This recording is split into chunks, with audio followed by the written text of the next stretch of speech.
So ಇಲ್ಲಿ G already ಮೇಲೆ ಹೋಗ್ಬಿಡುತ್ತೆ ರೈಟ್ ಆಂಗಲ್ ಟ್ರಯಾಂಗಲ್ ಇದು. ಸೊ ಇದು ಹೆಂಗೈತೋ ಹಂಗೆ ಬರ್ಕೊತೀನಿ ಇದು ಅಷ್ಟೇ a - b whole square formula ಬರೆದಾಗ y square plus 1 minus 2 into y into 1 ಅಂತಂದ್ರೆ 2y ಅಂತ ಬರೀತೀವಿ. ಥೀಟಾ ವ್ಯಾಲ್ಯೂನ ಫೈಂಡ್ ಔಟ್ ಮಾಡಿ ಆಯ್ತು. ಈಗ ನಮಗೆ ಬೇಕಾಗಿರೋದು ಏರಿಯಾ ಆಫ್ ದ ಸೆಕ್ಟರ್ ನ ಫೈಂಡ್ ಔಟ್ ಮಾಡಕ್ಕೆ ನಮಗೆ ಫಾರ್ಮುಲಾ ಗೊತ್ತಿದೆ theta divided by 360 degree into pi R square ಅಂತ ಯೂಸ್. ಡಿಸ್ಟೆನ್ಸ್ ಸೇಮ್ ಅದು, ಈ ಡಿಸ್ಟೆನ್ಸ್ ಸೇಮ್. ಟೈಮ್ ಏನಾಗುತ್ತೆ ಅಂತಂದ್ರೆ 1 ಅವರ್ ಲೆಸ್ ಅಂತ ಮೆನ್ಷನ್ ಮಾಡ್ತಾರೆ ನೋಡಿ. ಅವಾಗ ನಾವು ಟೈಮ್ t ಅವರ್ಸ್ ಅಂತ ತಗೊಂಡಿದ್ವಿ, ಇವಾಗ ಟೈಮ್ 1 ಅವರ್ ಲೆಸ್ ಆಗುತ್ತೆ ಅಂದ್ರೆ t - 1 ಅಂತ ಬರ್ಕೊಳ್ಳಿ. ಟರ್ಮ್ಸ್ ಅಂತ ಕೇಳಿದಾಗ ಟರ್ಮ್ಸ್ ಅಂತಂದ್ರೆ a ಅಂತ ಬರ್ಕೋಬೇಕು. ಸೊ a 18 ಮತ್ತೆ a 20 ಅನ್ನ ಸಮ್ ಮಾಡಿದ್ರೆ ಆಡ್ ಮಾಡಿದ್ರೆ ಆನ್ಸರ್ ಎಷ್ಟು ಬರುತ್ತೆ 114 ಬರುತ್ತೆ ಅಂತ ಅವರು ಒಂದು ಈಕ್ವೇಷನ್ ಕೊಟ್ಟಿದ್ದಾರೆ. ಅಂದ್ರೆ ಈಗ ಈ x ಅನ್ನ ಫೈಂಡ್ ಔಟ್ ಮಾಡಬೇಕು ಅಂತಂದ್ರೆ ಇಲ್ಲಿ ಕೂಡ ಸೇಮ್ ಸೈನ್ ಅನ್ನು ಅಪ್ಲೈ ಮಾಡಬೇಕು, ಅಪೋಸಿಟ್ ಬೈ ಹೈಪೋಟೆನಸ್ ವ್ಯಾಲ್ಯೂ ಬೇಕಾಗುತ್ತೆ. ದೇರ್ಫೋರ್ ಈ ಟ್ರಯಾಂಗಲ್ ಗೆ ಯಾವ ಟ್ರಯಾಂಗಲ್ a f e ಅನ್ನೋ ಈ ಒಂದು ಟ್ರಯಾಂಗಲ್ ಗೆ ನಾವು ಸೈನ್ ಥೀಟಾ ಅಪ್ಲೈ ಮಾಡಿದಾಗ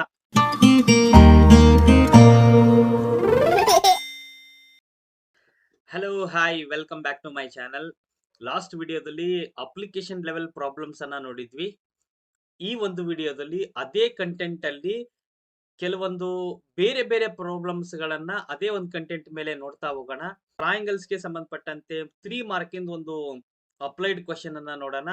ಕೋಆರ್ಡಿನೇಟ್ ಜಾಮೆಟ್ರಿ ನಲ್ಲಿ 3 ಮಾರ್ಕಿಗೆ ಒಂದು ಅಪ್ಲೈಡ್ ಕ್ವೆಶ್ಚನ್ ಅನ್ನ ನೋಡೋಣ ಆಸ್ ಯೂಶುವಲ್. ದೆನ್ ಈ ಸಲ ಒಂದು ಏರಿಯಾಸ್ ರಿಲೇಟೆಡ್ ಟು ಸರ್ಕಲ್ಸ್ ಅನ್ನೋ ಒಂದು ಚಾಪ್ಟರ್ ಮೇಲೆ 3 ಮಾರ್ಕಿಂದು ಒಂದು ಅಪ್ಲೈಡ್ ಕ್ವೆಶ್ಚನ್ ಅನ್ನ ನೋಡ್ತಾ ಹೋಗೋಣ. ದೆನ್ ಕ್ವಾಡ್ರಾಟಿಕ್ ಇಕ್ವೇಶನ್ ನಲ್ಲಿ ನಿಮ್ಗೆ ಗೊತ್ತೇ ಇದೆ, ಇದು 3 ಮಾರ್ಕಿಗೆ ಬರ್ತಕ್ಕಂಥ ಒಂದು ಕಂಪಲ್ಸರಿ ಅಪ್ಲೈಡ್ ಕ್ವೆಶ್ಚನ್ ಆಗಿರೋದ್ರಿಂದ ಇದನ್ನು ಕೂಡ ನಾನು ಇಲ್ಲಿ ಒಂದು ಎಕ್ಸ್ಪ್ಲೈನ್ ಮಾಡ್ತೀನಿ ಪ್ರಾಬ್ಲಮ್ ಅನ್ನ. ದೆನ್ ಅರ್ಥಮೆಟಿಕ್ ಪ್ರೋಗ್ರೆಷನ್ ನಲ್ಲಿ ಬಂದಿರತಕ್ಕಂಥ ಒಂದು 4 ಮಾರ್ಕಿಂದ ಅಪ್ಲೈಡ್ ಕ್ವೆಶ್ಚನ್ ಅನ್ನ ನೋಡೋಣ. ದೆನ್ ಲಾಸ್ಟ್ ಒನ್ 4 ಮಾರ್ಕಿಗೆ ಬರ್ತಕ್ಕಂಥ ಸಮ್ ಅಪ್ಲಿಕೇಶನ್ಸ್ ಆಫ್ ಟ್ರಿಗೊನೋಮೆಟ್ರಿ ನಲ್ಲಿ ಒಂದು ಅಪ್ಲೈಡ್ ಕ್ವೆಶ್ಚನ್ ಅನ್ನು ನೋಡ್ತಾ ಹೋಗೋಣ. ಸೊ ಟ್ರಯಾಂಗಲ್ಸ್ ನಲ್ಲಿ 3 ಮಾರ್ಕಿಂದ ಒಂದು ಕ್ವೆಶ್ಚನ್, ದೆನ್ ಇಲ್ಲೊಂದು 3 ಮಾರ್ಕಿಂದ question coordinate geometry, areas related to circles 3 ಮಾರ್ಕಿಂದ ಒಂದು ಅಪ್ಲೈಡ್ ಕ್ವೆಶ್ಚನ್, ಕ್ವಾಡ್ರಾಟಿಕ್ ಇಕ್ವೇಶನ್ ಗೆ ಸಂಬಂಧಪಟ್ಟಂತೆ ಒಂದು ಅಪ್ಲೈಡ್ ಕ್ವೆಶ್ಚನ್ 3 ಮಾರ್ಕಿಂದು. ಸೊ ಎಪಿ ನಲ್ಲಿ ಬರ್ತಕ್ಕಂಥ ಒಂದು 4 ಮಾರ್ಕಿಂದ ಒಂದು applied question, then some applications of trigonometry ನಲ್ಲಿ ಬರ್ತಕ್ಕಂಥ ಒಂದು ಅಪ್ಲೈಡ್ ಕ್ವೆಶ್ಚನ್. ಟೋಟಲ್ 20 ಮಾರ್ಕಿಗೆ ಏನು ಇಂಪಾರ್ಟೆಂಟ್ ಆಗಿರ್ತಕ್ಕಂಥ ಕೆಲವೊಂದು ಪ್ರಾಬ್ಲಮ್ಸ್ ಅನ್ನ ಈ ಒಂದು ವಿಡಿಯೋದಲ್ಲಿ ನೋಡ್ತಾ ಹೋಗೋಣ. ವಿಡಿಯೋವನ್ನು ಮಾಡದೆ ಕೊನೆವರೆಗೂ ನೋಡಿ, ಮತ್ತೆ ನಿಮ್ಮ ಫ್ರೆಂಡ್ಸ್ ಗೆ ಶೇರ್ ಮಾಡಿ. ಯಾರ್ಯಾರು ನನ್ನ ಚಾನಲ್ ಅನ್ನ ಫಸ್ಟ್ ಟೈಮ್ ನೋಡ್ತಾ ಇದ್ದೀರಾ ಅವರು ಚಾನಲ್ ನ ಸಬ್ಸ್ಕ್ರೈಬ್ ಮಾಡ್ಕೊಳ್ಳಿ. ಮತ್ತೆ ವಿಡಿಯೋಸ್ ಅನ್ನ ಅಪ್ಲೋಡ್ ಮಾಡ್ತಾ ಇರ್ತೀನಿ. ಈ ತರ ಅಪ್ಲಿಕೇಶನ್ ಲೆವೆಲ್ ಪ್ರಾಬ್ಲಮ್ಸ್ ಅನ್ನ ತರ್ತಾ ಇರ್ತೀನಿ ಅಂತ ಹೇಳ್ತಾ let's start with the first problem. Triangles ನಲ್ಲಿ ಬರ್ತಕ್ಕಂಥ ಫಸ್ಟ್ ಪ್ರಾಬ್ಲಮ್ ಈ ತರ ಇದೆ. ಇಲ್ಲಿ ಒಂದು ಪ್ರಾಬ್ಲಮ್ ಕೊಟ್ಟಿದ್ದಾರೆ ನೋಡ್ರಿ. In the given figure DEFG is A square. DEFG is A square and BAC is equal to 90 degree. Show that FG square is equal to BG into FC ಅಂತ prove ಮಾಡ್ರಿ ಅಂತ ಹೇಳಿದ್ದಾರೆ. ಈ ಪ್ರಾಬ್ಲಮ್ ನಲ್ಲಿ FG square is equal to BG into FC. ಈ problem ಅನ್ನ ನಾನು direct ಆಗಿ ಹೇಳ್ತೀನಿ, ಇಲ್ಲಿ ನೀವು ಬರಿತಾ ಹೋಗ್ತೀರಿ. To prove FG square is equal to BG into FC in triangle ABC, angle A is equal to given, that is 90 degree, and also FGDE is a square, and we know that angle G is equal to 90 degree, also F is equal to 90 degree. It is a right angle triangle. ಇದು ನಿಮ್ಗೆಲ್ಲ ಗೊತ್ತಿದೆ, ಇದನ್ನ ನೀವು words ನಲ್ಲಿ ಬರಿತಾ ಹೋಗ್ರಿ. ನಾನು method ಅಷ್ಟೇ ಹೇಳ್ಕೊಡ್ತೀನಿ, ಇದನ್ನ ಯಾವ ತರ ಮಾಡ್ಬೇಕು, ಇದನ್ನ ಯಾವ ತರ ಸಾಲ್ವ್ ಮಾಡ್ಬೇಕು ಅಂತಂದೇಳಿ ಸಿಂಪಲ್ ಆಗಿ ಇದನ್ನ ಒಂದು ಹೇಳ್ತೀನಿ. ದೊಡ್ಡ ಟ್ರಯಾಂಗಲ್ ಇದೆಯಲ್ಲ ಇದು, ಈ ಟ್ರಯಾಂಗಲ್ ನೀವು ಎಕ್ಸಾಮ್ ನಲ್ಲಿ ಬರಿಬೇಕಾದ್ರೆ ಹಿಂಗೆ ಬರಿಬೇಕು. ಸೊ ಟು ಪ್ರೂವ್ ಇದನ್ನ ಬರಿಬೇಕು. Angle is given, that is A is equal to 90 degree, ಹಿಂಗೆಲ್ಲ ಬರಿಬೇಕು. ನಾನು ಶಾರ್ಟ್ ಕಟ್ ಆಗಿ ಸ್ವಲ್ಪ ಹೈಲೈಟ್ ಆಗಿ ಇದನ್ನ ಹೇಳ್ತಾ ಹೋಗ್ತೀನಿ, ಇದು ಯಾವ ತರ ಪ್ರೂವ್ ಮಾಡೋದು ಅಂತಂದೇಳಿ. ಸೊ ನೀವು ಮೆಥಡ್ ಅಷ್ಟೇ ನೋಡ್ಕೊಳ್ರಿ, ನೀವು ಬರಿತಾ ಹೋಗೋದು ನಿಮ್ಮ ಒಂದು ಡ್ಯೂಟಿ ಅದು. ಇಲ್ಲಿ ಆಂಗಲ್ A ಕೊಟ್ಟಿದ್ದಾರೆ, ದೊಡ್ಡ ಟ್ರಯಾಂಗಲ್ ಅನ್ನ ಬರ್ಕೊಳ್ತೀನಿ. ABC ಅನ್ನೋ ಈ ದೊಡ್ಡ ಟ್ರಯಾಂಗಲ್ ಬರ್ಕೊಳ್ತೀನಿ. ಇಲ್ಲಿ angle A is equal to 90 degree ನಿಮಗೆ ಗೊತ್ತೇ ಇದೆ, ಅವ್ರು ಕೊಟ್ಟಿದ್ದಾರೆ. ಈ ಇನ್ನೊಂದು ಟ್ರಯಾಂಗಲ್ ಐತೆ ನೋಡ್ರಿ, ಇಲ್ಲಿ DGBE ಒಂದು ಟ್ರಯಾಂಗಲ್ ಇಲ್ಲಿ ಕಾಣಿಸ್ತಿದೆಯಲ್ಲ, ಈ ಒಂದು ಟ್ರಯಾಂಗಲ್ ಸಪರೇಟ್ ಮಾಡ್ಕೊಳ್ತಿದ್ದೀನ. ಸೊ ಇದು ಕೂಡ ರೈಟ್ ಆಂಗಲ್ ಟ್ರಯಾಂಗಲ್ ಆಗಿರೋದ್ರಿಂದ ಅಟ್ ಜಿ ಹತ್ರ ರೈಟ್ ಆಂಗಲ್ ಟ್ರಯಾಂಗಲ್ ಆಗಿರೋದ್ರಿಂದ ಇದನ್ನ G ನ ಇಲ್ಲಿ ಬರ್ಕೊಳ್ತೀನಿ. ಅಂಡ್ ಆಂಗಲ್ ಇದು D ಹತ್ರ ಎಷ್ಟು ಡಿಗ್ರಿ ಇರ್ತದೋ ಅಷ್ಟೇ ಡಿಗ್ರಿ ಬಿ ಹತ್ರ ಇರ್ತತಿ, ನಿಮಗೆ ಗೊತ್ತಿರ್ಬೇಕು ಇದು. ಸೊ ಆಂಗಲ್ ಈ D ಹತ್ರ ಐತಲ್ಲ, D ಹತ್ರ B ಇರ್ಬೇಕು. ಸೊ ಇಲ್ಲಿ G ಆಲ್ರೆಡಿ ಮೇಲೆ ಹೋಗ್ಬಿಟ್ಟತಿ, ರೈಟ್ ಆಂಗಲ್ ಟ್ರಯಾಂಗಲ್ ಇದು. ಸೊ ಇದು ಹೆಂಗೈತೋ ಹಂಗೆ ಬರ್ಕೊಂತೀನಿ ಇದನ್ನು, ಇದು ಹೆಂಗೈತೋ ಹಂಗೆ. ಅಂದ್ರೆ ಇಲ್ಲಿ 90 ಡಿಗ್ರಿ ಐತಾ, ಇಲ್ಲಿ ಕೂಡ 90 ಡಿಗ್ರಿ, ಇದು ಮೇಲ್ಗಡೆ ಹೋಗುತ್ತೆ. ಈಗ D ಹತ್ರ B ಬರಿಬೇಕು. ಸೊ ಇಲ್ಲಿ B ಅಂತ ಐತಾ, ಇದು ಈ ಕಡೆಗೆ ಏನಾಗುತ್ತೆ D, angle D is equal to, ನಿಮ್ಗೆ ಗೊತ್ತೇ ಇದೆ, ಒಂದು ಲೈನ್ ಗೆ ಪ್ಯಾರಲಲ್ ಆಗಿ ಇನ್ನೊಂದು ಲೈನ್ ಅನ್ನ ಹಿಂಗ್ ಡ್ರಾ ಮಾಡಿದೆ ಅಂತಂದ್ರೆ ಇಲ್ಲಿ ಎಷ್ಟು ಡಿಗ್ರಿ ಇರ್ತೋ ಅಷ್ಟೇ ಡಿಗ್ರಿ ಇಲ್ಲಿ ಇರುತ್ತೆ. ಅಂದ್ರೆ ಆಂಗಲ್ ಇಲ್ಲಿ D ಹತ್ರ ಎಷ್ಟು ಡಿಗ್ರಿ ಐತೋ ಅಷ್ಟೇ ಡಿಗ್ರಿ B ಹತ್ರ ಇರ್ತತಿ. ಅದಕ್ಕೆ B ಹತ್ರ ಎಷ್ಟು ಡಿಗ್ರಿ ಐತೋ ಆಂಗಲ್ D ಹತ್ರ ಅಷ್ಟೇ ಡಿಗ್ರಿ ಐತೆ ಅಂತ ಇದು ಒಂದು ಸಪರೇಟ್ ಟ್ರಯಾಂಗಲ್ ಅನ್ನ ಕಟ್ ಮಾಡ್ಕೊಂಡು ಈ ಕಡೆ ತಗೊಂಡ್ಬರ್ತೀನಿ. ನೆಕ್ಸ್ಟ್ ಇದೇ ತರ ಇನ್ನೊಂದು ಟ್ರಯಾಂಗಲ್ ಐತಿ ನೋಡ್ರಿ ಇಲ್ಲಿ ಇ ಎಫ್ ಜಿ ಅನ್ನೋ ಈ ಒಂದು ಟ್ರಯಾಂಗಲ್ ಅಲ್ಲಿ ಇ ಎಫ್ ಜಿ ಅನ್ನೋ ಈ ಟ್ರಯಾಂಗಲ್ ಅಲ್ಲಿ ಆಂಗಲ್ ಎಫ್ 90 ಡಿಗ್ರಿ ಐತೆ. ಸೊ ಇಲ್ಲಿ ಎ ಹತ್ರ ಅದು 90 ಡಿಗ್ರಿ ಹೋಗ್ಬೇಕು. ಸೊ ಮತ್ತೆ ಇದು ಒಂದು ಸಪರೇಟ್ ಟ್ರಯಾಂಗಲ್ ಬರ್ಕೊಳ್ತೀನಿ ಇಲ್ಲಿ. ಇಲ್ಲಿ ಎಫ್ ಹತ್ರ 90 ಡಿಗ್ರಿ ಇರ್ಬೇಕು, ಯಾಕಂದ್ರೆ ಎ ಜಿ ಬಿ ಅನ್ನೋ ಇವೆಲ್ಲ ಅದಾವಲ್ಲ ರೈಟ್ ಆಂಗಲ್ ಟ್ರಯಾಂಗಲ್ಸ್ ಆಗಿರೋದ್ರಿಂದ ಇದನ್ನ ಸಿಮಿಲರ್ ಅಂತ ಪ್ರೂವ್ ಮಾಡಿಬಿಟ್ಟು ನಾವು ಅದನ್ನ ಆಮೇಲೆ ಕ್ರಾಸ್ ಮಲ್ಟಿಪ್ಲಿಕೇಶನ್ ಮಾಡ್ಬೇಕಾಗುತ್ತೆ. So A is equal to G is equal to F is equal to same ಇರ್ತವೆ. ಸೊ ಇದು ನೆಕ್ಸ್ಟ್ ನೋಡ್ರಿ ಇಲ್ಲಿ ನಿಮಗೆ ಗೊತ್ತೇ ಇದೆ, ಇದು ಒಂದು ಪ್ಯಾರಲಲ್ ಲೈನ್ಸ್ ಅನ್ನ ಡ್ರಾ ಮಾಡಿದೀವಿ ಅಂತಂದ್ರೆ ಆಂಗಲ್ ಸಿ ಹತ್ರ ಎಷ್ಟು ಡಿಗ್ರಿ ಇರ್ತೈತೋ ಅಷ್ಟೇ ಡಿಗ್ರಿ ಆಂಗಲ್ ಇ ನಲ್ಲಿ ಇರ್ತೈತಿ. ಸೊ ಈಗ ಈ ಟ್ರಯಾಂಗಲ್ ಅನ್ನ ಸಪರೇಟ್ ಮಾಡ್ಕೋಬೇಕಾದ್ರೆ ಇ ಹತ್ರ ಸಿ ಅನ್ನ ಈಕ್ವಲ್ ಅಂತ ಮಾಡ್ಕೋಬೇಕು. ಸೊ ಈಗ ಇಲ್ಲಿ ಸಿ ಆಲ್ರೆಡಿ ಐತೆ ಈ ಒಂದು ದೊಡ್ಡ ಟ್ರಯಾಂಗಲ್ ಅಲ್ಲಿ. ಈಗ ಈ ಸಿ ಹತ್ರ ಏನ್ ಮಾಡ್ಬೇಕು ಅಂತಂದ್ರೆ ಈ ಆಂಗಲ್ ಅನ್ನ ಬರಿಬೇಕು. ಸೊ ಇದು ಇಲ್ಲಿ ಐತಲ್ಲ, ಇದು ಈ ಕಡೆ ಆಂಗಲ್ ಐತಲ್ಲ, ಇದನ್ನ ಬರ್ಕೋಬೇಕಾಗುತ್ತೆ. ಸೊ ಇಲ್ಲಿ ಇ ಅಂತ ಬರ್ಕೊಂಡೆ ಅಂತಂದ್ರೆ ಇಲ್ಲಿ ಏನಾಗುತ್ತೆ, ಎಫ್ ಐತೆ, ಇದು ಸಿ ಆಗುತ್ತೆ ಈ ಕಡೆ ಸಪರೇಟ್. ಇದು ಈ ಟ್ರಯಾಂಗಲ್ ಸಪರೇಟ್. ಇದು ದೊಡ್ಡ ಟ್ರಯಾಂಗಲ್ ಬೇರೆ, ಇದು ಸಣ್ಣ ಟ್ರಯಾಂಗಲ್ ಬೇರೆ. ಸೊ ಈಗ ನೋಡ್ರಿ ಇಲ್ಲಿ ಇವೆರಡು ಎ ಕ್ರೈಟೇರಿಯಾ ಪ್ರಕಾರ, according to A criteria all the 3 triangles are similar triangles ಅಂತ ಪ್ರೂವ್ ಮಾಡ್ತೀವಿ. ಅಂಡ್ ಇಲ್ಲಿ ನಮಗೆ ಬೇಕಾಗಿರ್ತಕ್ಕಂಥದ್ದು ಏನು ಅಂತಂದ್ರೆ F G square is equal to B G into F C ಅಂತ ಕೇಳಿದ್ದಾರೆ. ಇಲ್ಲಿ ಬಿ ಜಿಗೆ ಕರೆಸ್ಪಾಂಡಿಂಗ್ ಸೈಡ್ ಯಾವ್ದಾಗುತ್ತೆ ಅದನ್ನು ಬರ್ಕೊಳ್ಳೋಣ. ಅಲ್ಲಿ B G divided by corresponding side E F ಆಗುತ್ತೆ. ಇ ಎಫ್ ಅಂತ ಬರೀತೀವಿ ಬಿ ಜಿಗೆ. ಅಂಡ್ ಡಿ ಬಿಗೆ ಕರೆಸ್ಪಾಂಡಿಂಗ್ ಸೈಡ್ ಯಾವ್ದಾಗುತ್ತೆ ಅಂತಂದ್ರೆ ಡಿ ಬಿಗೆ ಕರೆಸ್ಪಾಂಡಿಂಗ್ ಸೈಡ್ ಇಲ್ಲಿ ಡಿ ಬಿ ಅಂತ ಐತಲ್ಲ, ಇದಕ್ಕೆ ಸಿಇ ಅಂತ ಆಗುತ್ತೆ. And this is equal to ಇನ್ನೊಂದು ಡಿ ಜಿಗೆ ಕರೆಸ್ಪಾಂಡಿಂಗ್ ಸೈಡ್ ಯಾವ್ದಾಗುತ್ತೆ ಅಂತಂದ್ರೆ ಡಿ ಜಿಗೆ ಎಫ್ ಸಿ ಅಂತ ಆಗುತ್ತೆ. ಸೊ ಇಲ್ಲಿ ನಾನು ಸ್ಕಿಪ್ ಮಾಡ್ತೀನಿ, ಇವೆರಡು ಈಕ್ವಲ್ ಅಂತ ಬರ್ಕೊಳ್ತೀನಿ. ಇವೆರಡು ಈಕ್ವಲ್ ಆಗಿರುತ್ತವೆ, ನಿಮ್ಗೆ ಗೊತ್ತೇ ಇದೆ. B G divided by E F ಅಂತ ಬರೆಯೋಣ. E F this is equal to D G divided by F C ಅಂತ ಬರೆಯೋಣ. ಇಲ್ಲಿ ಕ್ರಾಸ್ ಮಲ್ಟಿಪ್ಲಿಕೇಶನ್ ಮಾಡೋಣ. B G into F C ಅಂತ ಬರುತ್ತೆ. B G into F C this is equal to D G into E F ಅಂತ ಬರ್ತೈತಿ. D G into E F. ಇಲ್ಲಿ ನೋಡ್ರಿ ಡಿ ಜಿ ಎಷ್ಟು ಸೆಂಟಿಮೀಟರ್ ಇರ್ತೈತೋ ಅಷ್ಟೇ ಸೆಂಟಿಮೀಟರ್ ಎಫ್ ಜಿ ಇರುತ್ತೆ. ಸೊ ಈ ಡಿ ಜಿ ಪ್ಲೇಸ್ ನಲ್ಲಿ ನಾವು ಎಫ್ ಜಿ ಅಂತ ಬರ್ಕೋಬಹುದಲ್ಲ, ಇಂಟು ಇ ಎಫ್ ಅಂತಂದ್ರೆ ಇದು ಈ ಸೈಡ್. ಅವಾಗ್ಲೇ ಹೇಳ್ದಂಗೆ ಇದು ಒಂದು ಸ್ಕ್ವೇರ್ ಆಗಿರೋದ್ರಿಂದ all sides are equal. E F place ನಲ್ಲಿ ಕೂಡ ನಾವು ಈ ಎಫ್ ಜಿ ಅಂತ ಬರ್ಕೋಬಹುದಲ್ಲ. ಸೊ ಇ ಎಫ್ ಜಾಗದಾಗೂ ಕೂಡ ಎಫ್ ಜಿ ಅಂತ ಬರ್ಕಂಡೆ ಅಂತಂದ್ರೆ F G into F G ಏನಾಗುತ್ತೆ, ಎಫ್ ಜಿ ಸ್ಕ್ವೇರ್ ಆಗುತ್ತೆ. Therefore F G square is equal to ಇಲ್ಲಿ F G square is equal to B G into F C, B G into F C ಅಂತಂದೇಳಿ ಹಿಂಗ್ prove ಮಾಡ್ತೀವಿ for the first question. Next second ಕ್ವಶನ್ಗೆ if the points 2,1 and 1,-2 are equidistant from the point x, y, show that x plus 3y is equal to 0 ಅಂತ mention ಮಾಡಿದ್ದಾರೆ.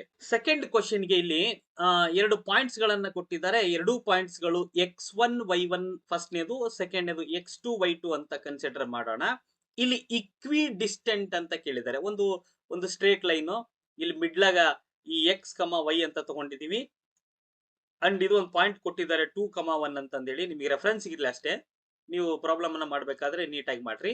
1,-2 ಅಂತ ಇದು second one. ಇದು ಇಲ್ಲಿ ಈ ಇಕ್ವಿ ಡಿಸ್ಟೆನ್ಸ್ ಅಂತ ಮೆನ್ಷನ್ ಮಾಡಿರೋದ್ರಿಂದ ಇದು ಸೆಕ್ಷನ್ ಫಾರ್ಮುಲಾ ಬರೋದಿಲ್ಲ, ಇಲ್ಲಿ ಇಕ್ವಿ ಡಿಸ್ಟೆಂಟ್ ಅಂತ ಮೆನ್ಷನ್ ಮಾಡಿದ್ದಾರೆ.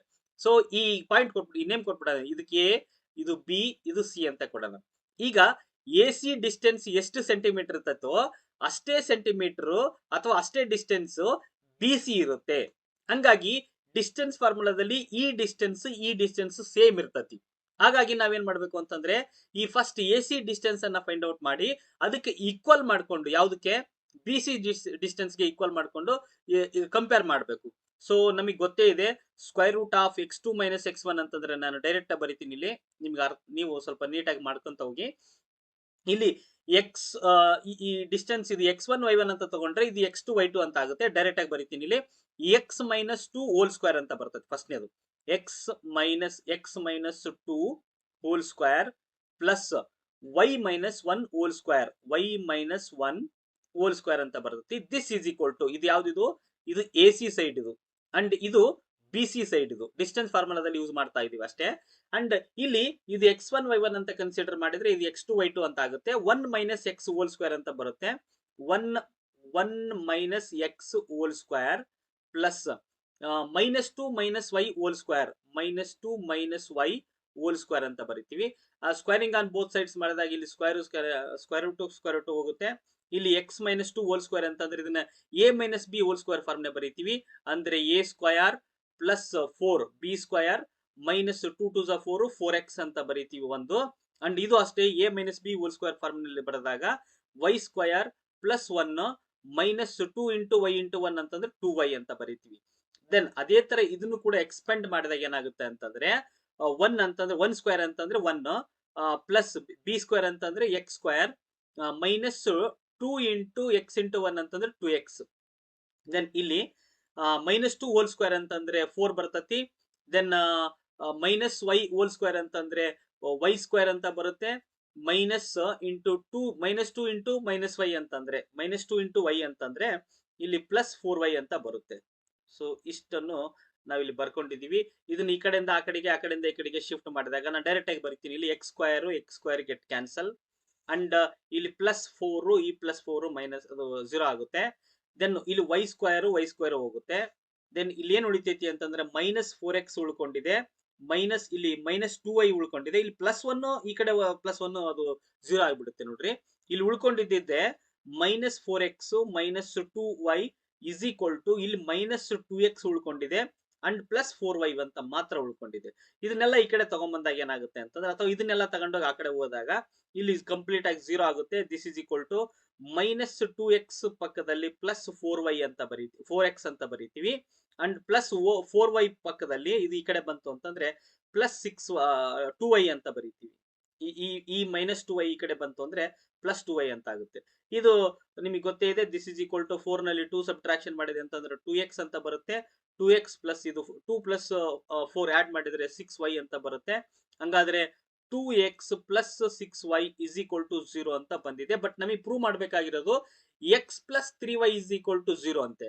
ಅಂದ್ರೆ ಇದನ್ನ ಸ್ವಲ್ಪ ರೆಡ್ಯೂಸ್ ಮಾಡ್ಕೊಳ್ಳೋಣ, ಡಿವೈಡೆಡ್ ಬೈ 2 ಮಾಡೋಣ. ಇದೇನಾಗುತ್ತೆ ಅಂತಂದ್ರೆ 2 1 2 1 plus 2 1 2 3 3y is equal to 0. Second question ಗೆ x plus 3y is equal to 0 ಅಂತಂದೇಳಿ ಈ ತರ ನಾವು ಪ್ರೂವ್ ಮಾಡ್ತೀವಿ. So next question, find the area of the sector of a circle of radius 21 centimeter if the corresponding arc of length is 22 centimetre ಅಂತ ಇದೆ. ಇಲ್ಲಿ ನಿಮಗೆ ಗೊತ್ತೇ ಇದೆ, ಏರಿಯಾ ಆಫ್ ದ ಸೆಕ್ಟರ್ ನ ಫೈಂಡ್ ಔಟ್ ಮಾಡೋದಕ್ಕೆ ನಮಗೆ ಥೀಟಾ ವ್ಯಾಲ್ಯೂ ಬೇಕಾಗುತ್ತೆ ಅಂಡ್ ಆರ್ ವ್ಯಾಲ್ಯೂ ಬೇಕಾಗುತ್ತೆ. ಆರ್ ವ್ಯಾಲ್ಯೂವನ್ನು ಅವರೇ ಕೊಟ್ಬಿಟ್ಟಿದ್ದಾರೆ. R is equal to radius is equal to R is equal to that is 21 centimetre ಅಂತ ಮೆನ್ಷನ್ ಮಾಡಿದ್ದಾರೆ. ಥೀಟಾ ವ್ಯಾಲ್ಯೂ ನಮಗೆ ಗೊತ್ತಿಲ್ಲ.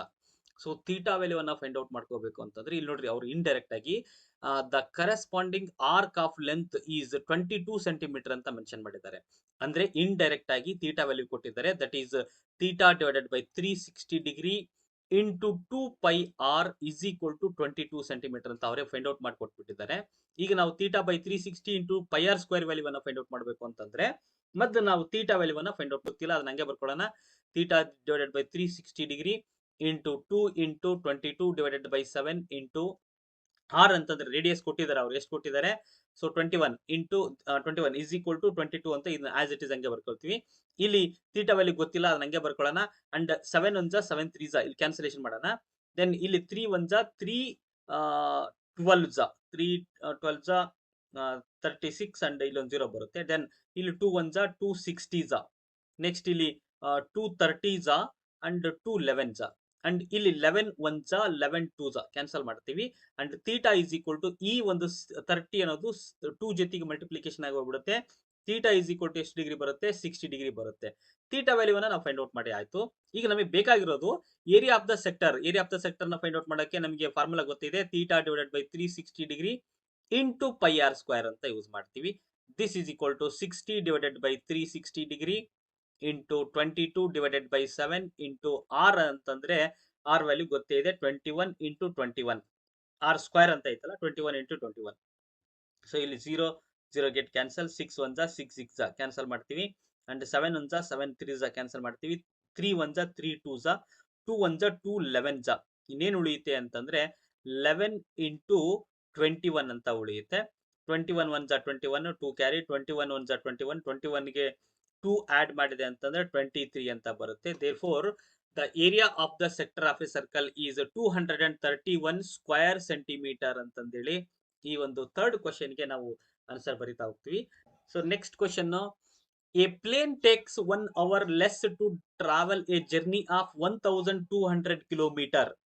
A plane takes 1 hour less to travel a journey of 1200 kilometer if its speed is increased by 100 kilometer per hour from the usual speed.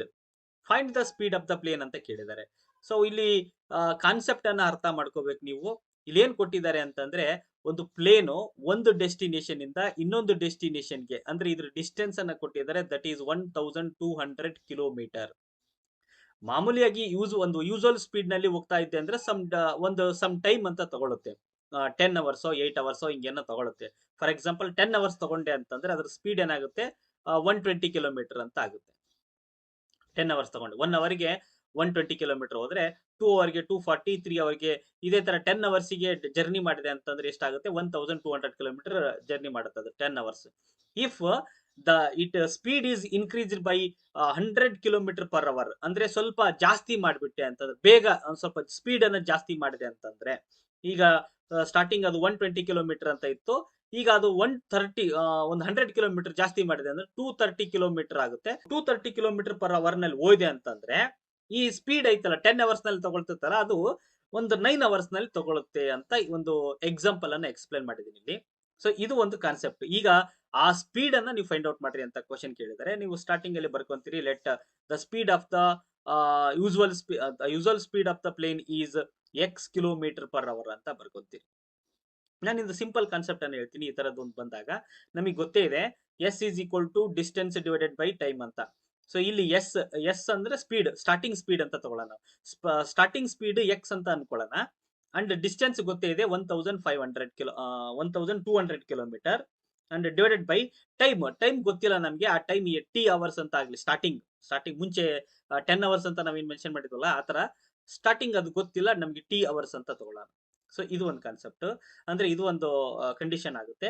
ಇನ್ನೊಂದು condition, ಈ speed ಅನ್ನ ಜಾಸ್ತಿ ಮಾಡಿದಾಗ, ಅಂದ್ರೆ x plus 100 kilometer per hour, ಸ್ವಲ್ಪ speed ಅನ್ನ ಜಾಸ್ತಿ ಮಾಡಿದ್ದಾರೆ. So this is equal to 1200 kilometer. Distance same, ಅದು ಈ ಡಿಸ್ಟೆನ್ಸ್ ಸೇಮ್. ಟೈಮ್ ಏನಾಗುತ್ತೆ ಅಂತಂದ್ರೆ 1 ಅವರ್ ಲೆಸ್ ಅಂತ ಮೆನ್ಷನ್ ಮಾಡಿದ್ದಾರೆ ನೋಡ್ರಿ. ಅವಾಗಲೇ ನಾವು ಟೈಮ್ ಟಿ ಅವರ್ಸ್ ಅಂತ ತಗೊಂಡಿದ್ವಿ, ಇವಾಗ ಟೈಮ್ 1 ಅವರ್ ಲೆಸ್ ಆಗುತ್ತೆ, ಅಂದ್ರೆ ಟಿ ಮೈನಸ್ 1 ಅಂತ ಬರ್ಕೊಳ್ತೀವಿ. ಇಲ್ಲಿ ಇದು ಎಕ್ಸ್ ಅನ್ನೋದು ಒಳಗಡೆ ಬರ್ಲಿ, ಟಿ ಅನ್ನೋದು ಹೊರಗಡೆ ಹೋಗ್ಲಿ, ಅಂದ್ರೆ ಈ ಟಿ ಅನ್ನೋದು ಈ ಕಡೆ ಹೋಗುತ್ತೆ, ಎಕ್ಸ್ ಅನ್ನೋದು ಒಳಗಡೆ ಬರುತ್ತೆ. therefore t is equal to 1200 divided by x ಅಂತ ಬರುತ್ತೆ. ದಿಸ್ ಇಸ್ ಇಕ್ವೇಶನ್ ನಂಬರ್ 1 ಇದು. ಅಂಡ್ ಇಕ್ವೇಶನ್ ನಂಬರ್ 2 ನು ಇಲ್ಲಿ ತಗೋಬೇಕು. ಈ ಟಿ ಮೈನಸ್ 1 ಅನ್ನ ಐತಲ್ಲ, ಇದಿಷ್ಟು ಈ ಕಡೆ ಶಿಫ್ಟ್ ಮಾಡಿ ಇದನ್ನ ಕೆಳಗಡೆ ಕಳಿಸಿದೆ ಅಂತಂದ್ರೆ t minus 1 is equal to 1200 divided by x plus 10 ಅಂತ ಬರುತ್ತೆ. ಈ ಮೈನಸ್ 1 ಅನ್ನ ಆ ಕಡೆ ಕಳ್ಸೋಣ, ಅವಾಗ t is equal to 1200 divided by x plus 10 plus 1 ಅಂತ ಬರ್ತತಿ. ಇದನ್ನ ಕ್ರಾಸ್ ಮಲ್ಟಿಪ್ಲಿಕೇಶನ್ ಮಾಡ್ಕೊಂಡು ಎಲ್ ಸಿ ಎಂ ತಗೊಂಡು ಹಿಂಗ್ ಮಾಡ್ಕೊಂಡೆ ಅಂದ್ರೆ 1000 ಇದು 10 ಅಲ್ಲ 100 1300 plus x divided by x plus 100 ಅಂತ ಬರುತ್ತೆ. ಇದು ಇಕ್ವೇಶನ್ ನಂಬರ್ 2. ಇದು ಇಕ್ವೇಶನ್ ನಂಬರ್ 1 ಐತೆ, ಇಕ್ವೇಶನ್ ನಂಬರ್ 2 ಐತೆ. ಎರಡನ್ನು ಕಂಪೇರ್ ಮಾಡ್ರಿ, ಎರಡನ್ನು ಈಕ್ವಲ್ ಮಾಡ್ಕೊಳ್ರಿ. ಇಲ್ಲಿ L H S T is equal to 0 ಇರೋದ್ರಿಂದ ಇದನ್ನ 1200 ಡಿವೈಡೆಡ್ ಬೈ ಎಕ್ಸ್ ಅಂತ ಇಕ್ವೇಶನ್ ನಂಬರ್ 1 ಐತೆ. ಅಂಡ್ ಇಕ್ವೇಶನ್ ನಂಬರ್ 2 ಏನೈತೆ ಅಂದ್ರೆ 1300 plus x divided by x plus 100 ಅಂತ ಬರುತ್ತೆ. ಇದು ನಿಂಗೆ ಕ್ರಾಸ್ ಮಲ್ಟಿಪ್ಲಿಕೇಶನ್ ಮಾಡಿ ನೀವು ಒಂದು ಕ್ವಾಡ್ರಾಟಿಕ್ ಇಕ್ವೇಶನ್ ತಗೊಂಡ್ಬಂದಾಗ, ಆ quadratic equation X square plus 100 X minus 1,20,000 ಅಂತ ಬರುತ್ತೆ. This is equal to 0. So ಇದನ್ನ ಬೈ ಫ್ಯಾಕ್ಟರೈಸೇಷನ್ ಮೆಥಡ್ ಅಲ್ಲಿ ಸಿಂಪ್ಲಿಫೈ ಮಾಡಿದಾಗ X square plus 400 X minus 300 X minus 1,20,000 ಅಂತ ಬರುತ್ತೆ. ಇಲ್ಲಿ ಸಿಂಪ್ಲಿಫೈ ಮಾಡಿದಾಗ ಇದನ್ನ ದಿಸ್ ಈಸ್ ಈಕ್ವಲ್ ಟು 0. ಇವೆರಡರಲ್ಲಿ ಕಾಮನ್ ಫ್ಯಾಕ್ಟರ್ ತೆಗಿರಿ. ಸೊ ಎಕ್ಸ್ ಪ್ಲಸ್ 400 ಅನ್ನೋದು 1 ಬರುತ್ತೆ, ಇನ್ನೊಂದು ಎಕ್ಸ್ ಮೈನಸ್ 300 ಅಂತ ಮತ್ತೊಂದು ಈಕ್ವೇಶನ್ ಬರುತ್ತೆ. ಇದನ್ನ ಆ ಕಡೆ ಶಿಫ್ಟ್ ಮಾಡಿದಾಗ x is equal to minus 400 ಬರ್ತತಿ. And x is equal to ಇದನ್ನ ಆ ಕಡೆ ಶಿಫ್ಟ್ ಮಾಡಿದಾಗ 300 ಆ ಕಡೆ ಹೋಯ್ತು ಅಂದ್ರೆ ಮೈನಸ್ 300 ಆ ಕಡೆ ಹೋಯ್ತು ಅಂದ್ರೆ ಪ್ಲಸ್ 300 ಅಂತ ಆಗುತ್ತೆ. Therefore x is equal to 300 kilometer per hour ಅಂತ. ಅಂದ್ರೆ ಯೂಶುವಲ್ ಸ್ಪೀಡ್, ಸ್ಟಾರ್ಟಿಂಗ್ ಸ್ಪೀಡ್ ಏನೈತಲ್ಲ ಅದು 300 ಕಿಲೋಮೀಟರ್ ಪರ್ ಅವರ್ ನಲ್ಲಿ ಇತ್ತು. ಅದನ್ನ ಒಂದು 100 ಕಿಲೋಮೀಟರ್ ಜಾಸ್ತಿ ಮಾಡಿದೆ ಅಂತಂದ್ರೆ 400 ಆಗುತ್ತೆ. ಸೊ ಯೂಶುವಲ್ ಸ್ಪೀಡ್ ಅನ್ನೋದು ಅಂದ್ರೆ ಸ್ಟಾರ್ಟಿಂಗ್ ಸ್ಪೀಡ್ ಅನ್ನೋದು 300 ಕಿಲೋಮೀಟರ್ ನಲ್ಲಿ ಇತ್ತು. ಈ 1200 ಅನ್ನ ಈ ಈ ಸ್ಪೀಡ್ ನಲ್ಲಿ ತಗೊಂಡೋದೆ ಅಂತಂದ್ರೆ 4 ಅವರ್ಸ್ ಬೇಕಾಗುತ್ತೆ ನೋಡ್ರಿ. ಟೈಮ್ 4 ಅವರ್ಸ್ ಬೇಕಾಗುತ್ತೆ. ಇನ್ ಕೇಸ್ ಏನಾದ್ರು ಇದನ್ನ ನಾವು 1 ಅವರ್ 100 ಕಿಲೋಮೀಟರ್ ಜಾಸ್ತಿ ಮಾಡಿದೆ ಅಂತಂದ್ರೆ 400 ಆಗುತ್ತೆ. ಅವಾಗ ಟೈಮ್ ಏನಾಗುತ್ತೆ 3 ಅವರ್ಸ್ ಅಂತ ಆಗುತ್ತೆ. 1 ಅವರ್ ಲೆಸ್ ಆಯ್ತಲ್ವಾ. ಸೊ ಹಿಂಗೆ ನಾವು ಫೋರ್ತ್ ಕ್ವಶನ್ ಅನ್ನ ಸಿಂಪ್ಲಿಫೈ ಮಾಡ್ತೀವಿ. ನಿಮ್ಮ ಉದ್ದೇಶ ನಿಮ್ಮ ಒಂದು ಫೋಕಸ್ ಎಲ್ಲಿರ್ಬೇಕು ಅಂತಂದ್ರೆ ಇಲ್ಲಿ ಹೆಂಗಾದ್ರೂ ಮಾಡಿ ಇದನ್ನ ಕ್ವಾಡ್ರಾಟಿಕ್ ಇಕ್ವೇಶನ್ ತಗೊಂಡ್ಬರ್ಬೇಕು. ಕ್ವಾಡ್ರಾಟಿಕ್ ಇಕ್ವೇಶನ್ ತಗೊಂಡ್ಬಂದು ಇಲ್ಲಿ ಸೊಲ್ಯೂಷನ್ ಅನ್ನ ಫೈಂಡ್ ಔಟ್ ಮಾಡ್ಬೇಕು. ಚಾಲೆಂಜ್ ಏನಪ್ಪಾ ಅಂತಂದ್ರೆ ಇಲ್ಲಿ ಇದನ್ನ ತಗೊಂಡ್ಬರೋದೇ ಒಂದು ದೊಡ್ಡ ಚಾಲೆಂಜ್ ಆಗಿರುತ್ತೆ. ಇದನ್ನ ತಗೊಂಡ್ಬಂದು ಇಲ್ಲಿ ಸಿಂಪ್ಲಿಫಿಕೇಶನ್ ಮಾಡಿ ಎಕ್ಸ್ ವ್ಯಾಲ್ಯೂನ ಫೈಂಡ್ ಔಟ್ ಮಾಡ್ತಕ್ಕಂಥದ್ದು ಒಂದು ದೊಡ್ಡ ಟಾಸ್ಕ್ ನಿಮ್ದು. ಪ್ರಾಬ್ಲಮ್ ಅನ್ನ ಅರ್ಥ ಮಾಡ್ಕೊಂಡ್ಬಿಡ್ತೀರಿ, ಬಟ್ ಇಲ್ಲಿ ಸಿಂಪ್ಲಿಫಿಕೇಶನ್ ಮಾಡೋದಿದೆಯಲ್ಲ ಇದು ಸ್ವಲ್ಪ ಟಾಸ್ಕ್. ಅದು ನೀವು ವರ್ಕೌಟ್ ಮಾಡಿದೆ ಅಂದ್ರೆ ಬಹಳ ಈಸಿ, ಅದೇನು ಕಷ್ಟ ಏನಲ್ಲ. Next question, fifth question, the sum of 18th term and 20th term of an AP. ಇಲ್ಲಿ ಕ್ವಶನ್ ಕೊಟ್ಟಿದ್ದಾರೆ ನೋಡ್ರಿ, 18th ಟರ್ಮ್ ಅಂತ. ಅದು ಎಪಿ ನಲ್ಲಿ ಬರ್ತಕ್ಕಂಥ ಒಂದು ಕ್ವಶನ್ ಇದು. The sum of 18th and 20th term of an AP is 114. ಇದು ಸಿಂಪಲ್ ಆಗಿದೆ. And the sum of 15th term and 12th term of the same AP is 81. Find the sum of first 20 terms of an AP ಅಂತ ಕೇಳಿದ್ದಾರೆ. ಅಂದ್ರೆ ಇಲ್ಲಿ find out ಮಾಡಬೇಕಾಗಿರೋದು S20 ವ್ಯಾಲ್ಯೂವನ್ನ. S20 ವ್ಯಾಲ್ಯೂವನ್ನ find out ಮಾಡಬೇಕು ಅಂತಂದ್ರೆ n/2 into 2a plus n minus 1 into D ಈ ಒಂದು ಫಾರ್ಮುಲಾದಲ್ಲಿ ಹಾಕ್ತಿವಿ. ಇಲ್ಲಿ ಈ ಫಾರ್ಮುಲಾದಲ್ಲಿ ಸಬ್ಸ್ಟಿಟ್ಯೂಟ್ ಮಾಡಿದಾಗ ನಮ್ಗೆ ಏನ್ ಬರಬೇಕು ಅಂತಂದ್ರೆ ಒಂದು n ವ್ಯಾಲ್ಯೂ ಸಿಗಬೇಕು, a ವ್ಯಾಲ್ಯೂ ಸಿಗಬೇಕು, ಮತ್ತೆ ಡಿ ವ್ಯಾಲ್ಯೂ ಸಿಗಬೇಕು. n ವ್ಯಾಲ್ಯೂ ಆಲ್ರೆಡಿ ಕೊಟ್ಬಿಟ್ಟಿದ್ದಾರೆ, ನೀವು ಫೈಂಡ್ ಔಟ್ ಮಾಡ್ತಾ ಹೋಗ್ತೀರಿ. ಬಟ್ ಎ ವ್ಯಾಲ್ಯೂ ಡಿ ವ್ಯಾಲ್ಯೂವನ್ನ ಇಂಡೈರೆಕ್ಟ್ ಆಗಿ ಇಲ್ಲಿ ನೋಡ್ಬೇಕು. ಇಲ್ಲಿ some of 18th and 20th term ಅಂತ ಕೇಳಿದ್ದಾರೆ. Sum of 18th term and 20th term ಅಂತಂದ್ರೆ ಟರ್ಮ್ಸ್ ಅಂತ ಕೇಳಿದಾಗ ಟರ್ಮ್ಸ್ ಅಂತಂದ್ರೆ ಎ ಅಂತ ಬರ್ಕೋಬೇಕು. ಸೊ A18 ಮತ್ತೆ A20 ಅನ್ನ ಸಮ್ ಮಾಡಿದ್ರೆ, ಆಡ್ ಮಾಡಿದ್ರೆ ಆನ್ಸರ್ ಎಷ್ಟು ಬರುತ್ತೆ 114 ಬರುತ್ತೆ ಅಂತ ಅವರು ಒಂದು ಇಕ್ವೇಶನ್ ಅನ್ನ ಕೊಟ್ಟಿದ್ದಾರೆ. ಸೊ ಇಲ್ಲಿ ಸಿಂಪ್ಲಿಫೈ ಮಾಡೋಣ. ಇದನ್ನ a ಪ್ಲಸ್ 17d ಅಂತ ಬರ್ಕೊಳ್ಳೋಣ. ಪ್ಲಸ್ ಇದನ್ನ A20 ಅನ್ನ a ಪ್ಲಸ್ 19d ಅಂತ ಬರ್ಕೊಳ್ಳೋಣ. ದಿಸ್ ಇಸ್ ಈಕ್ವಲ್ ಟು 114 ಅಂತ ಆಗುತ್ತೆ. ಇಲ್ಲಿ a ಆಡ್ ಮಾಡಿದ್ರೆ 2a ಬರುತ್ತೆ. ಪ್ಲಸ್ 17ಗೆ 19 ಅನ್ನ ಆಡ್ ಮಾಡಿದ್ರೆ 36 ಅಂತ ಬರುತ್ತೆ. 36d is equal to 114 ಅಂತ ಬರುತ್ತೆ. ಇದು ಇಕ್ವೇಶನ್ ನಂಬರ್ 1 ಇದು. ನೆಕ್ಸ್ಟ್ ಅದೇ ತರ ಇನ್ನೊಂದು ಇಕ್ವೇಶನ್ ಕೊಡ್ತಾರೆ ನೋಡ್ರಿ. The sum of 15th term and 12th term ಅಂತ ಹೇಳಿದ್ದಾರೆ. ಸೊ 15th ಟರ್ಮ್ ಅನ್ನ A15 ಅಂತ ಬರ್ಕೊಳ್ಳೋಣ. ಪ್ಲಸ್ ಈ 12th ಟರ್ಮ್ ಅನ್ನ A12 ಅಂತ ಬರ್ಕೊಳ್ಳೋಣ. ಇವೆರಡನ್ನು ಆಡ್ ಮಾಡಿದೆ ಅಂತಂದ್ರೆ ಆನ್ಸರ್ 81 ಬರ್ತದೆ ಅಂತ ಅವರೇ ಮೆನ್ಷನ್ ಮಾಡಿಬಿಟ್ಟಿದ್ದಾರೆ. ಸೊ ಇವು ಎರಡನ್ನು ನಾವು ಸ್ಪ್ಲಿಟ್ ಮಾಡಿ ಬರೆದಾಗ a plus 14d plus a plus 11d this is equal to 81 ಅಂತ ಬರೀತೀವಿ. ಇಲ್ಲಿ ಎ ಆಡ್ ಮಾಡಿದರೆ 2a ಆಗುತ್ತೆ. 2a ಪ್ಲಸ್ ಇವೆರಡನ್ನು ಆಡ್ ಮಾಡಿದರೆ 25d ಅಂತ ಆಗುತ್ತೆ. This is equal to 81. ಇದು ಇಕ್ವೇಶನ್ ನಂಬರ್ 2. ಇಕ್ವೇಶನ್ ನಂಬರ್ 1 ಇದೆ ಇಲ್ಲಿ, ಇಕ್ವೇಶನ್ ನಂಬರ್ 2 ಇದೆ. ಬೈ ಎಲಿಮಿನೇಷನ್ ಮೆಥಡ್ ಅಲ್ಲಿ ಸಾಲ್ವ್ ಮಾಡ್ರಿ. ಇದನ್ನ ಸಬ್ಟ್ರಾಕ್ಷನ್ ಮಾಡಿದೆ ಅಂತಂದ್ರೆ ನಮಗೆ ಬೈ ಎಲಿಮಿನೇಷನ್ ಮೆಥಡ್ ಅಲ್ಲಿ ಸಾಲ್ವ್ ಮಾಡಿದಾಗ 11d is equal to 114 ನಲ್ಲಿ 81 ಅನ್ನ ಸಬ್ಟ್ರಾಕ್ಷನ್ ಮಾಡಿದೆ ಅಂತ ಮಾಡಿದ್ರೆ 33 ಅಂತ ಬರುತ್ತೆ. ಇಲ್ಲಿ ಕ್ಯಾನ್ಸಲ್ ಮಾಡ್ತೀವಿ. 11 1s 11 3s d is equal to ಎಷ್ಟು ಬರುತ್ತೆ 3 ಅಂತ ಬರುತ್ತೆ. ಈ ಡಿ ವ್ಯಾಲ್ಯೂ ಅನ್ನ ಫೈಂಡ್ ಔಟ್ ಮಾಡಿದ್ವಿ. ಈ ಡಿ ವ್ಯಾಲ್ಯೂ ಅನ್ನ ಇದರಲ್ಲಿ ಸಬ್ಸ್ಟಿಟ್ಯೂಟ್ ಮಾಡಿದೆ ಅಂತಂದ್ರೆ ನಮಗೆ ಎ ವ್ಯಾಲ್ಯೂ ಬರುತ್ತೆ. ಎ ಇಸ್ ಈಕ್ವಲ್ ಟು, ನಾನು ಡೈರೆಕ್ಟ್ ಬರೀತೀನಿ, ಎ ವ್ಯಾಲ್ಯೂ ಅನ್ನ ಸಬ್ಸ್ಟಿಟ್ಯೂಟ್ ಮಾಡಿದೆ ಅಂತಂದ್ರೆ ನಮಗೆ ಎ ಇಸ್ ಈಕ್ವಲ್ ಟು 3 ಅಂತ ಬರುತ್ತೆ. ಎ ವ್ಯಾಲ್ಯೂ ಬಂತು, a is equal to 3 and d is equal to 3 ಅಂತ ಬಂದಿದೆ. ಅದನ್ನ ನಾವು ಈ ಇಕ್ವೇಶನ್ ಅಲ್ಲಿ ಅಂದ್ರೆ ಈ ಒಂದು ಫಾರ್ಮುಲಾದಲ್ಲಿ ಸಬ್ಸ್ಟಿಟ್ಯೂಟ್ ಮಾಡಿ S20 ಅನ್ನ ಫೈಂಡ್ ಔಟ್ ಮಾಡಬೇಕು. n ಇಸ್ ಈಕ್ವಲ್ ಟು ನಿಮ್ಗೆ ಗೊತ್ತೇ ಇದೆ, ಇಲ್ಲಿ ಕೊಟ್ಟಿದ್ದಾರೆ ಅವರೇ 20 ಅಂತ ಕೊಟ್ಟಿದ್ದಾರೆ. 20 ಡಿವೈಡೆಡ್ ಬೈ 2 ಇಂಟು a ಅಂತಂದ್ರೆ a ವ್ಯಾಲ್ಯೂ 3 ಪ್ಲಸ್ 20 ಮೈನಸ್ 1 ಅಂತಂದ್ರೆ 19 ಬರುತ್ತೆ. 19 ಇಂಟು ಡಿ ವ್ಯಾಲ್ಯೂ 3 ಆಗುತ್ತೆ. ಇದನ್ನ ನಾವು ಕ್ಯಾನ್ಸಲ್ ಮಾಡ್ತೀವಿ. 2 1s 2 10s. So 10 into 2 3s 6 plus 19 3s 57 ಆಗುತ್ತೆ. This is equal to 10 into 57ಗೆ 6 ಆಡ್ ಮಾಡಿದ್ರೆ 63 ಅಂತ ಬರುತ್ತೆ. 63 ಇಂಟು 10 ಅಂತಂದ್ರೆ 630 ಅಂತ ಬರುತ್ತೆ. ಈ ತರ ನಾವು ಫಿಫ್ತ್ ಕ್ವಶನ್ಗೆ sum of first 20 terms of an AP ಅನ್ನ ಫೈಂಡ್ ಔಟ್ ಮಾಡಿದೀವಿ. ಅಂಡ್ ಲಾಸ್ಟ್ ಕ್ವಶನ್ ಈ ಒಂದು ವಿಡಿಯೋದಲ್ಲಿ ಲಾಸ್ಟ್ ಕ್ವಶನ್ ನಿಮಗೆ ಗೊತ್ತೇ ಇದೆ, that is some applications of trigonometry ಒಂದು ಕ್ವಶನ್ ಅನ್ನ ಕೊಟ್ಟಿರ್ತಾರೆ ಅಂಡ್ ಫಿಗರ್ ಅನ್ನ ಕೊಟ್ಟಿರ್ತಾರೆ. ಫಿಗರ್ ನೋಡೋದಕ್ಕೆ ನಿಮ್ಗೆ ಗೊತ್ತಾಗ್ಬಿಡುತ್ತೆ ಏನನ್ನ ಫೈಂಡ್ ಔಟ್ ಮಾಡಬೇಕು ಇಲ್ಲಿ ಅಂತಂದೇಳಿ. ಲಾಸ್ಟ್ ನೋಡ್ರಿ, find the length of the string that a second boy must have so that the two kites meet ಅಂತ ಕೇಳಿದ್ದಾರೆ. ಅಂದ್ರೆ ಈ ಒಂದು ಲೆಂತ್ ಅನ್ನ ಎಕ್ಸ್ ವ್ಯಾಲ್ಯೂ ಅಂತ ತೋರ್ಸ್ಯಾರ ನೋಡ್ರಿ ಅವ್ರೆ, ಈ ಎಕ್ಸ್ ವ್ಯಾಲ್ಯೂ ಅನ್ನ ಫೈಂಡ್ ಔಟ್ ಮಾಡ್ರಿ ಅಂತ ಕ್ವಶನ್ ಕೊಟ್ಟಿದ್ದಾರೆ. ಈ ಒಂದು ಫಿಗರ್ ಅನ್ನ ನೋಡ್ತಾ ಇದ್ರೆ ನಿಮ್ಗೆ ಗೊತ್ತಿದೆ, ಇಲ್ಲಿ a boy is standing on the ground and flying a kite with the 100 meter string at an angle of elevation 30 degree. ಇಲ್ಲಿ ಬಿ ಹತ್ರ ಬಾಯ್ ನಿಂತ್ಕೊಂಡು ಈ ಎ ಅನ್ನೋ ಒಂದು ಕೈಟ್ ಅನ್ನ ಫ್ಲೈ ಮಾಡ್ತಾ ಇದ್ದಾನೆ. ಇದ್ರ ಲೆಂತ್ ಅನ್ನ ಕೊಟ್ಟಿದ್ದಾರೆ, ದಟ್ ಈಸ್ 100 ಮೀಟರ್ ಅಂತ ಮೆನ್ಷನ್ ಮಾಡಿದ್ದಾರೆ. ಅಂಡ್ ಆಂಗಲ್ ಆಫ್ ಎಲಿವೇಶನ್ ಕೊಟ್ಟಿದ್ದಾರೆ, that is 30 degree. Another boy is standing on the roof of the 10-meter high building and is flying his kite at the angle of elevation 45 degree. ಇಲ್ಲಿ ಇನ್ನೊಬ್ಬ ಹುಡುಗ ಇಲ್ಲಿ ಈ ಹತ್ರ ನಿಂತ್ಕೊಂಡಿದ್ದಾನೆ. ಇದು ಒಂದು ಬಿಲ್ಡಿಂಗ್ ಇದೆ, ಇದು ಯಾವುದು ಡಿ ಅನ್ನೋದು ಒಂದು ಬಿಲ್ಡಿಂಗ್ 10 ಮೀಟರ್ ಕೊಟ್ಟಿದ್ದಾರೆ. ಇಲ್ಲಿಂದ ಈ ಎ ಹತ್ರನೇ ಇನ್ನೊಂದು ಕೈಟ್ ಅನ್ನ ಅವನು ಫ್ಲೈ ಮಾಡ್ತಾ ಇದ್ದಾನೆ. ಆಲ್ಮೋಸ್ಟ್ ಅವೆರಡು ಹತ್ತತ್ರನೇ ಇದಾವೆ ಅಂತ ಅರ್ಥ. ಸೊ ಇಲ್ಲಿ ಆಂಗಲ್ ಆಫ್ ಎಲಿವೇಶನ್ ಕೊಟ್ಟಿದ್ದಾರೆ 45 ಡಿಗ್ರಿ. ಈಗ ಈ ಒಂದು ಲೆಂತ್ ಅನ್ನ ನೀವು ಫೈಂಡ್ ಔಟ್ ಮಾಡ್ರಿ ಅಂತ ಇಂಡೈರೆಕ್ಟ್ ಆಗಿ ಕ್ವಶನ್ ಕೊಟ್ಟಿದ್ದಾರೆ ನೋಡ್ರಿ. ಸೊ ಆಗ ಈಗ ನಾವು ಏನ್ ಮಾಡ್ಬೇಕು ಅಂತಂದ್ರೆ ಎ ಇ ವ್ಯಾಲ್ಯೂವನ್ನ ಫೈಂಡ್ ಔಟ್ ಮಾಡಬೇಕು.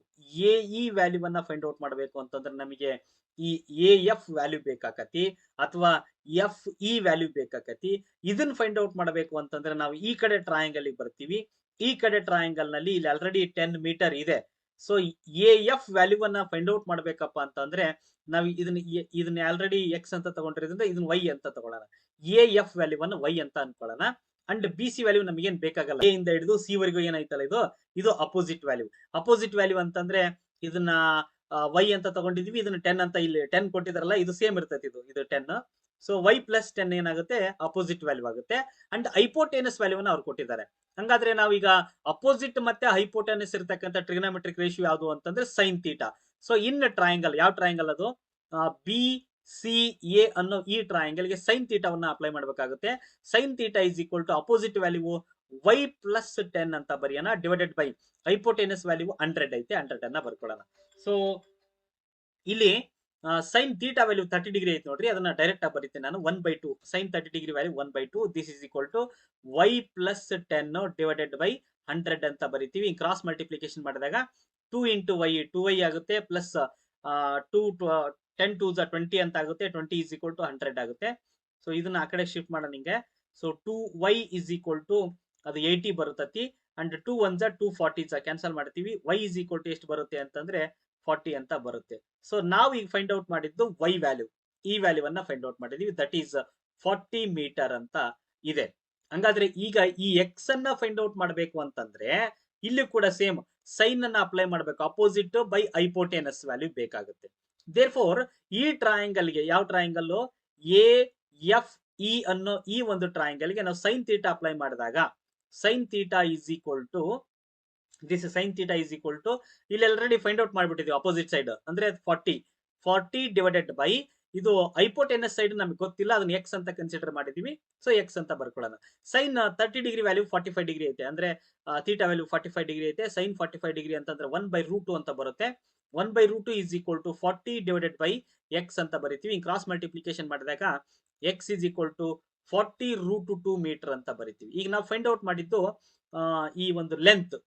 Find the length of the string that a second boy must have to so that the two kites meet ಅಂತ ಕೇಳಿದ್ದಾರೆ. ಇವೆರಡು ಕೈಟ್ಸ್ ಗಳು ಮೀಟ್ ಆಗ್ತವೆ ಇಲ್ಲಿ. ಸೊ ಈ ಲೆಂತ್ ಅನ್ನ ಫೈಂಡ್ ಔಟ್ ಮಾಡ್ರಿ ಅಂತ ಕ್ವಶನ್ ಕೇಳಿದ್ರು. ನಾವು ಈಗ ಇದನ್ನ ಫೈಂಡ್ ಔಟ್ ಮಾಡಿದೀವಿ. ಸೊ ದಟ್ ಈಸ್ 40√2 ಮೀಟರ್ ಅಂತಂದೇಳಿ.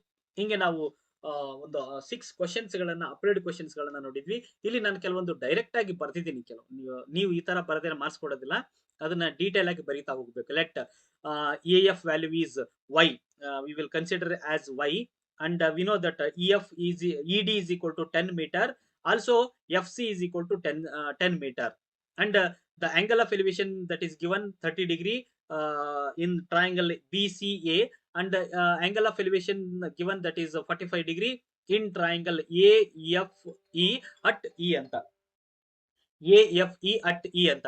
ಈ ತರ ನೀವು ವರ್ಡ್ಸ್ ನಲ್ಲಿ ಬರಿತಾ ಹೋಗಬೇಕು. ನಾನು ಕೆಲ ಟೈಮ್ ಇಲ್ಲದೆ ಇರೋದ್ರಿಂದ ನಿಮಗೆ ಡೈರೆಕ್ಟ್ ಆಗಿ ಎಕ್ಸ್ಪ್ಲೈನ್ ಮಾಡಿದ್ದೀನಿ. ಸೊ ಇಲ್ಲಿ ಹಿಂಗೆ ನಾವು ಫೈಂಡ್ ಔಟ್ ಮಾಡ್ತಾ ಹೋಗ್ತೀವಿ. ಮುಂದಿನ ವಿಡಿಯೋದಲ್ಲಿ ಮತ್ತೆ ಸಮ್ ಅಪ್ಲಿಕೇಶನ್ ಲೆವೆಲ್ ಪ್ರಾಬ್ಲಮ್ಸ್ ಅನ್ನ ತಗೊಂಡು ಬರ್ತೀನಿ ಅಂತ ಹೇಳ್ತಾ ಚಾನಲ್ ಅನ್ನ ನೋಡ್ತಾ ಇರಿ, ಸಬ್ಸ್ಕ್ರೈಬ್ ಮಾಡ್ಕೊಳ್ರಿ, ಮತ್ತೆ ಯಾಕ ನಿಮ್ಮ ಫ್ರೆಂಡ್ಸಿಗೆ ಶೇರ್ ಮಾಡ್ರಿ ಅಂತ ಹೇಳ್ತಾ thank you all, thank you.